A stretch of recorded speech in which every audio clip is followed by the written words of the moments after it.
Hey, everybody. Welcome to another episode of Masks Off. I'm Kim. And I'm Tia. And last time we were talking about stepping into the arena and relationships and how it can be difficult to be vulnerable. And all we want to do is armor up. We just want to armor up, protect our hearts. We don't want to yet put the mask on. We don't want to get dusty, bloody, bruised. It just seems way more normal and natural to just protect. So as we said in the last episode, that in this episode, we were going to talk about an antidote and what are some of the things that we can try to do to be more vulnerable and to step into the arena, knowing full well that it is a process. It is scary. It is difficult. I still struggle with it. And particularly, it can be challenging with our inner circles. Definitely. Maybe more so with our loved ones, the people who know us the most.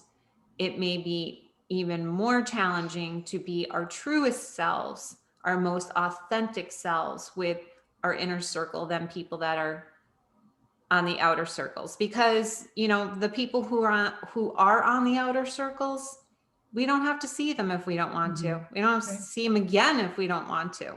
Right. And if they reject us as we are, we're not as attached.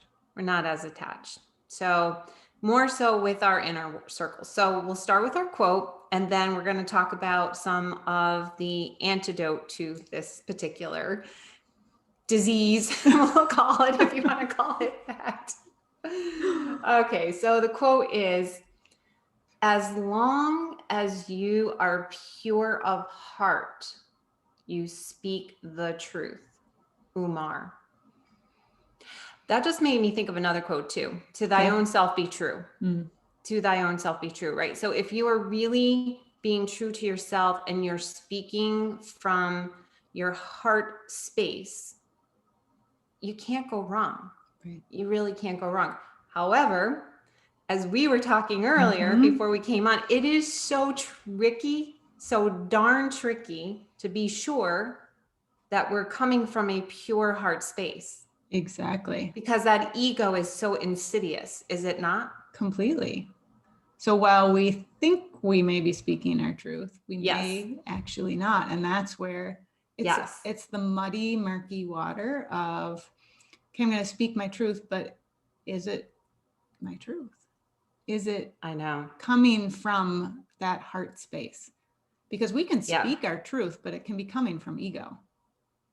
100%. I've had people tell me and say, well, I'm just telling you how I feel.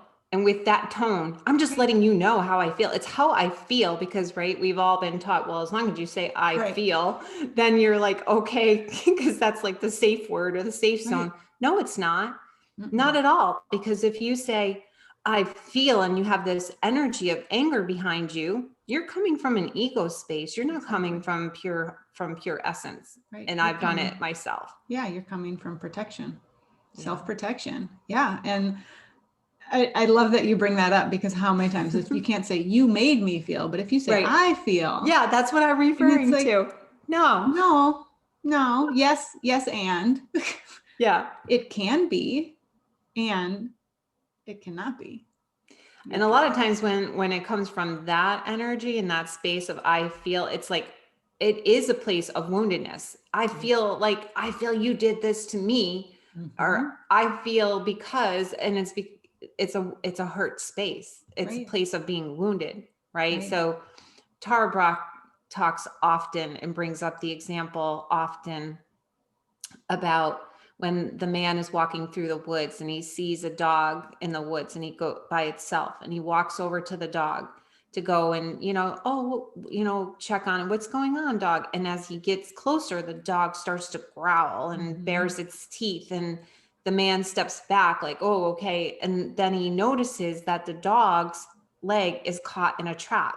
Right. So the dog is wounded. And so then he has more compassion, like, oh, okay, poor dog, I see that you're hurt and you're wounded. but however, he still steps back and still takes caution because the dog still may bark or bite.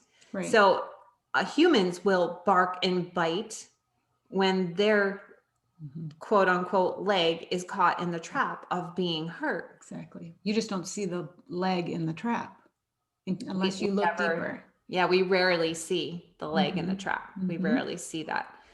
So, okay, so that's how it works, the process. So the antidote, once you notice that maybe, you are feeling like possibly your own leg is caught in the trap and you're struggling to be vulnerable, you're struggling to step into the arena because you're fearful. You notice that you're armoring up, you're guarding your heart.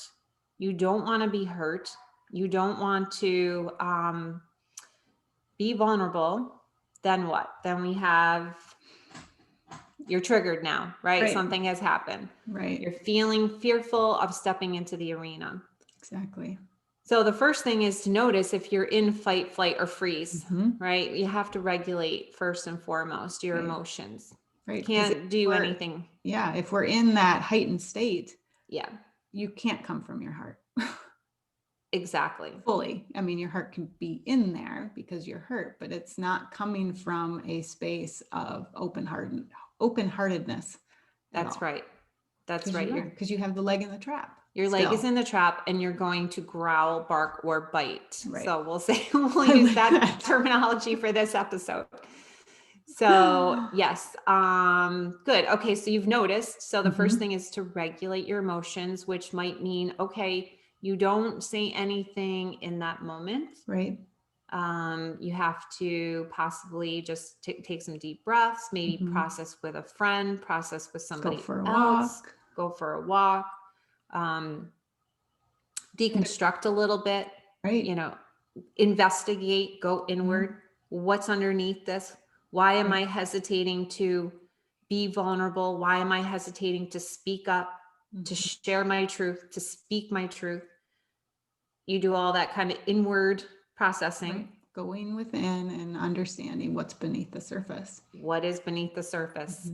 Because until we're regulated, until our nervous system is in a calm, rest and digest state, yes, whatever comes out of our mouth is not going to be coming from a place of, it may have truth to it, but it's truth with bark.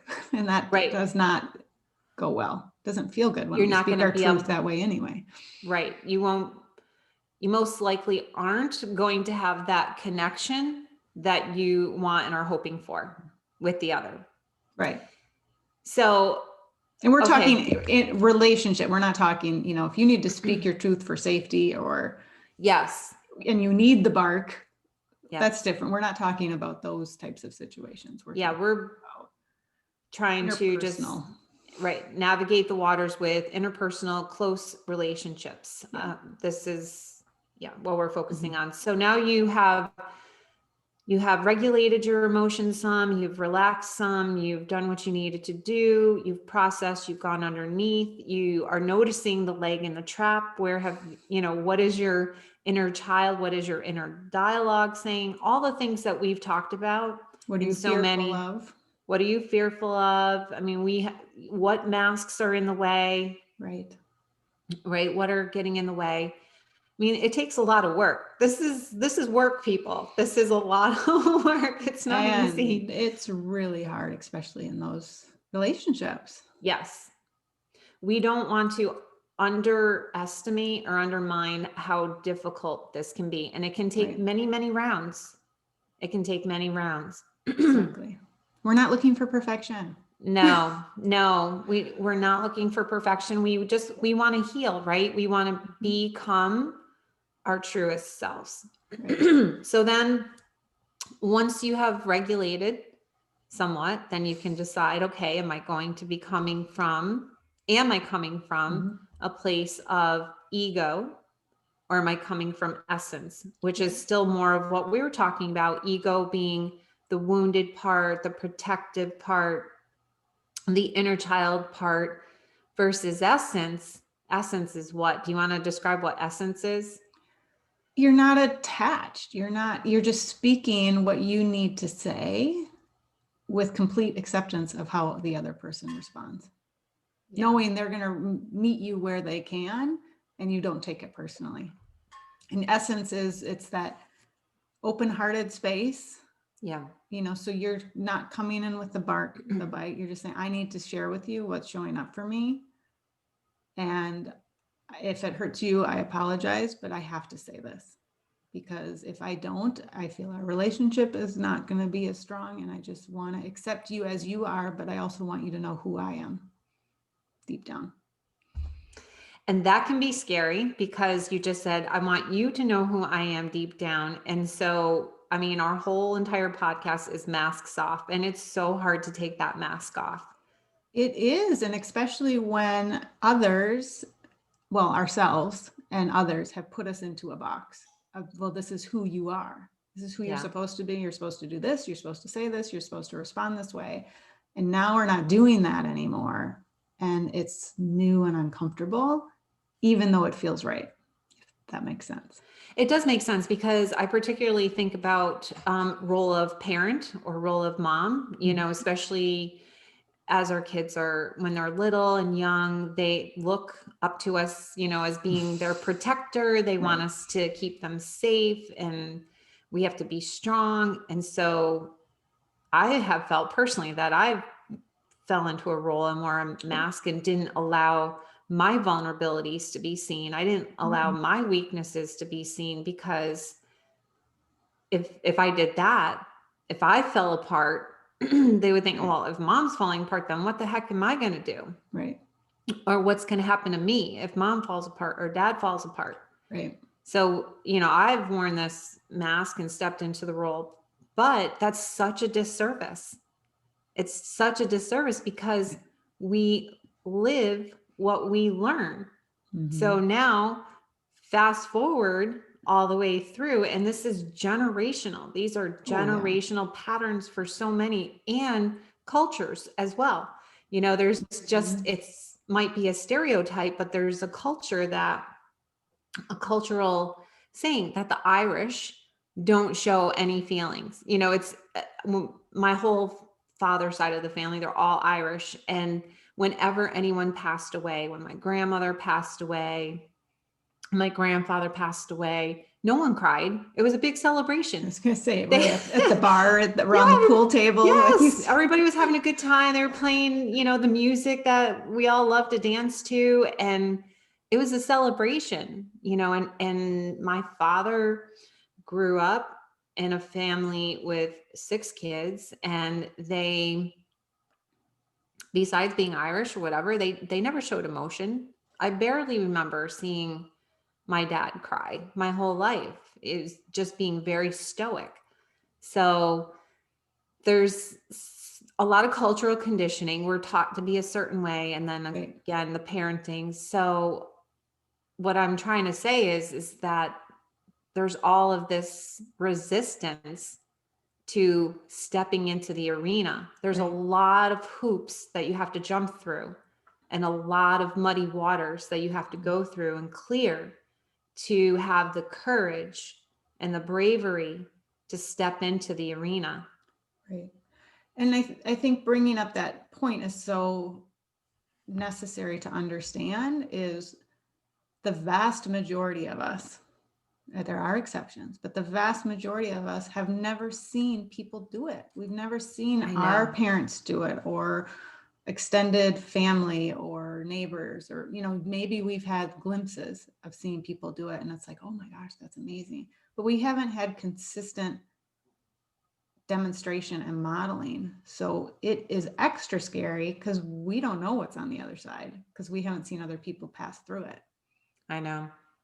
The most that my education for that kind of interpersonal relationship is TV and, in romance movies, but even still, like, that's just TV. It's not how I'm sure it really works. There might be some conflict. There's always a conflict in every movie, right? Every show. Right. And then at the end, it's resolved with like, just, they each speak their truth and they're speaking from the heart and, oh, I love you. And, then all is, they kiss and hug and all is well.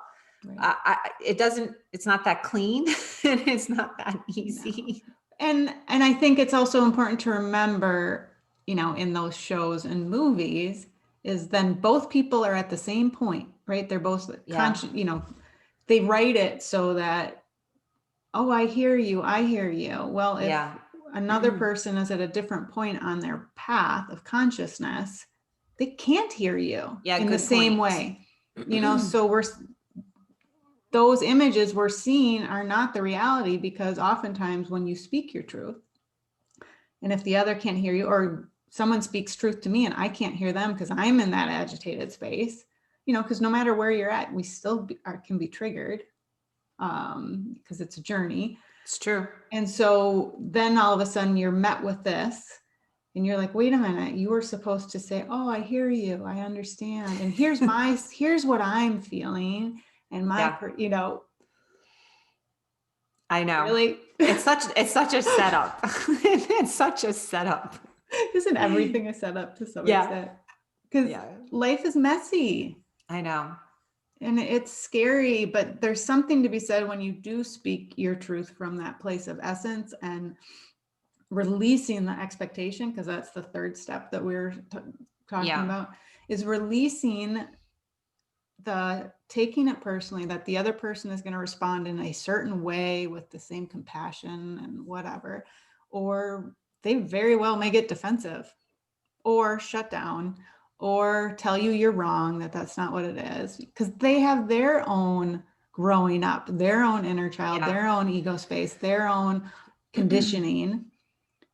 And it's the old saying, there's two sides to every story. Right. And that's so true, because I have had my life experiences, my unfolding, but I still have my inner child pain points.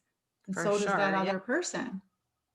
And they don't always match up. So we may be speaking our truth, which is actually triggering their inner child to a place that they haven't explored. And so you're not going to get that warmth and acceptance necessarily back. You may. Those darn TV shows. Exactly. I know, they just make me like, oh, I just, want to have every peace, love, and happiness. Peace. But you're right. That's just not the reality. And that's why it's TV. And that's why they make so much money, because we all are sort of wanting that a little bit. Because our inner self knows that's what's possible. Yeah. And I think it's that releasing expectations part. That's the huge part. Is the biggest part, I think. Because there are times where the other can meet you there. And those are those moments where like, holy cow, that was amazing. I know. Even though it can be painful conversation. Yes. Yeah.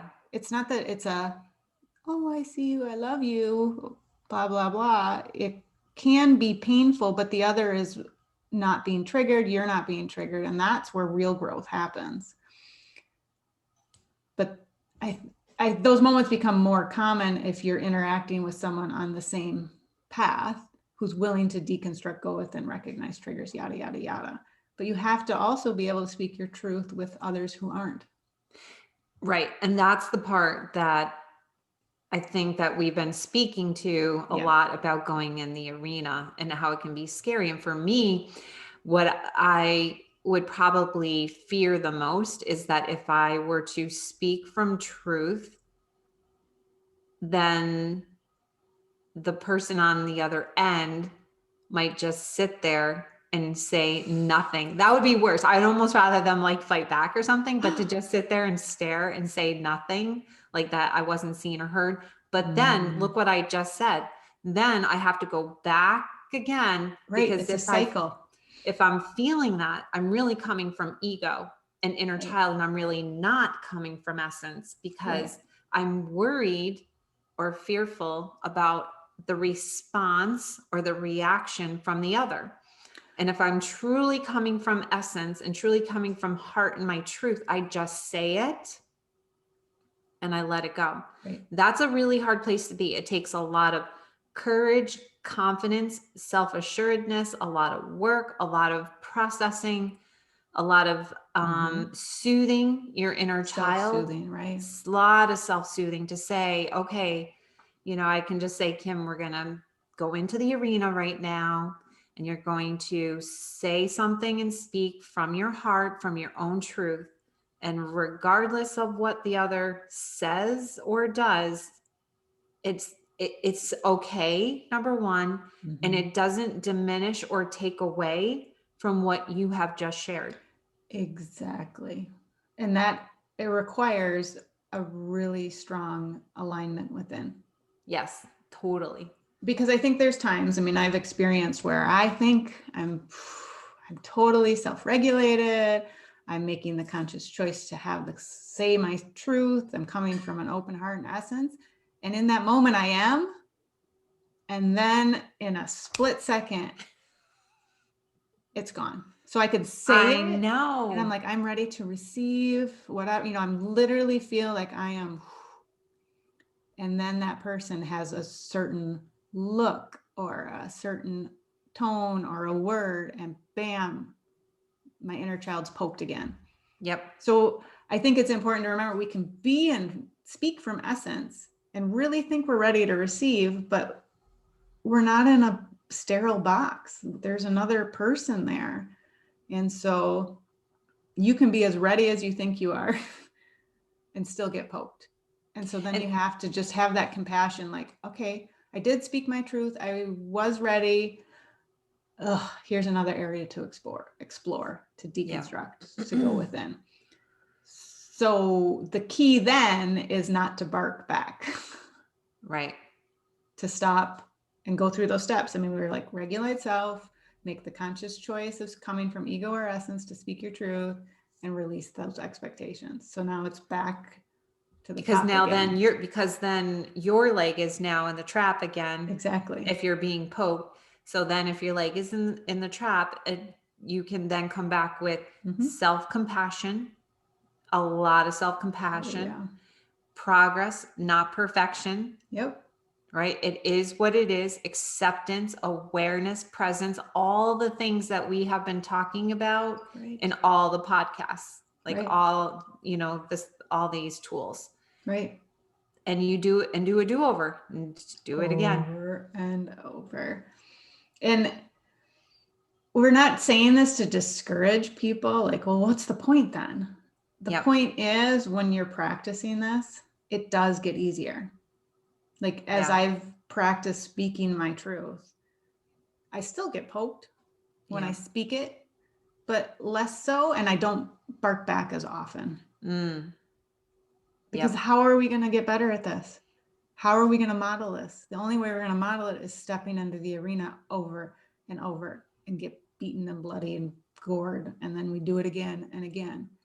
But it's not a protective armor to prevent the pokingness. It's that first arrow, second arrow from an episode way back when.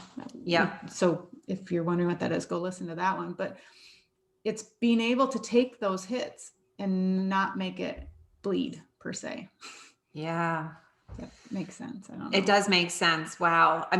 This was huge. This was really a big episode here. So, and I think it's one more thing before we wrap up, is remembering that this awakening, this returning to our true self, it is a journey, and we've said it many times, and I just want to reiterate it again. It's a solo journey, but we heal together. You have to do it with others, because we're not on a mountaintop or in that sterile room with that person who's at the exact same point we are in moment in time. And so the growth is actually in relationships typically. So we have the inner work growth, but the true test of the growth is in your relationships. And that doesn't mean they're with you. It means you're able to navigate those waters and help smooth them out again, because they get rough. And it's like, okay, can I find that clear water, safe water again, and find that stillness? Yeah, that's a good point. It is a practice. And just to remind our listeners that we do have the Masks Off Facebook community. So if you haven't joined and you want to join so that you can get some additional support as you try to navigate these waters, then T and I are there for you for sure. And then the others that are in the group. So we welcome you to join the community if you haven't already. Yep. And we are getting started on our Aligning with Your True North class that's coming up. There's a link to sign up and you can find out more information on that. And that's where we're going to start diving in a little bit deeper, helping you navigate and how to return and continue this process no matter where you're at on the journey. Because we say it over and over, right? It's not a destination. We're continuing to do this work. And we still get triggered and we still have to deconstruct because you were saying it, I think before we started recording, you're continually scooping, peeling the layer, scooping. What else is under there? What else is under there? So, if you're interested, we'd love to have you join us in the class. The link's in the show notes. You can go to our Teachable Masks Off school as well to find more info. Yeah. Definitely. So thank you everybody for listening. We appreciate your support all the time and have a great day. See ya. Bye.